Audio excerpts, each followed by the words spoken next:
আসসালামু আলাইকুম রহমতুল্লাহ। সময় দর্শক বন্ধুগণ, আজকে আবারও একটা করলা জমিতে আসছি। দেখেন করলার সাইজ মানে অনেক বড়, কিন্তু মানে আদাতের প্রায় 1 ফুটের উপরে হবে, অথবা 1 ফুটের কাছাকাছি হবে। করলার সাইজটাও মাশাআল্লাহ সুন্দর, এবং ফলনও আলহামদুলিল্লাহ অল্প একটু জায়গার মধ্যে অনেকগুলি করলা হয়েছে, খুব ভালো হয়েছে। উনি করছে এই করলার জমিটা, ওনার সাথে আমরা কথা বলবো যে ওর জাতটা কি লাগাইছে এবং এত সুন্দর ফলনটা কিভাবে হয়েছে। আসসালামু আলাইকুম। ওয়ালাইকুম সালাম। ভালোই আছেন? জি ভালো। এখানে এই জাতটা কি লাগাইছেন? জাতটা নিহারিকা। নিহারিকা ইস্পাহানি কোম্পানি না? আচ্ছা, এই নিহারিকা জাতটা আসলেই ভালো এবং ফলনও খুব ভালো হয়। হ্যাঁ, ফলন। আর আপনি এই যে মাশাআল্লাহ এনে কয় শতাংশ?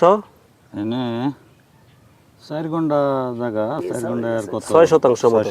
6 শতাংশ মতো জমি আছে। এই 6 শতাংশের মধ্যে মাশাআল্লাহ মানে ভালো করলা হয়েছে। তো এরকম এ পর্যন্ত কেমন বিক্রি হয়েছে মনে হয়? 2-3 তুলান দিছে। 3 তুলান দিছে। 3 তুলানেও তো মাশাআল্লাহ এখনো ভালো ফলন দেখা যায়। 3 তুলান দিছে। কালকা আশা করা যায় যে এই ক্ষেত্রে হনো শেষ না, আরো আল্লাহ যদি রহমত করে ইনশাআল্লাহ শুরু হয়েছে হগলে 3 তুলানে আরো 8-10-20 তুলান যাইবো, আল্লাহ যদি রহমত করে ইনশাআল্লাহ। সমস্যা নাই।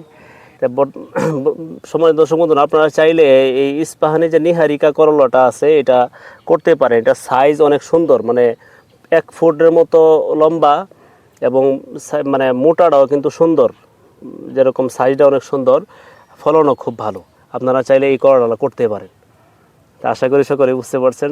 সবার প্রতি অনুরোধ থাকো আমাদের চ্যানেলটাকে সাবস্ক্রাইব করবেন, এবং যদি ফেসবুক থেকে দেখে থাকেন অবশ্যই ফলো দিয়ে রাখবেন। সেই বলে বিদায় নিচ্ছি। আসসালামু আলাইকুম।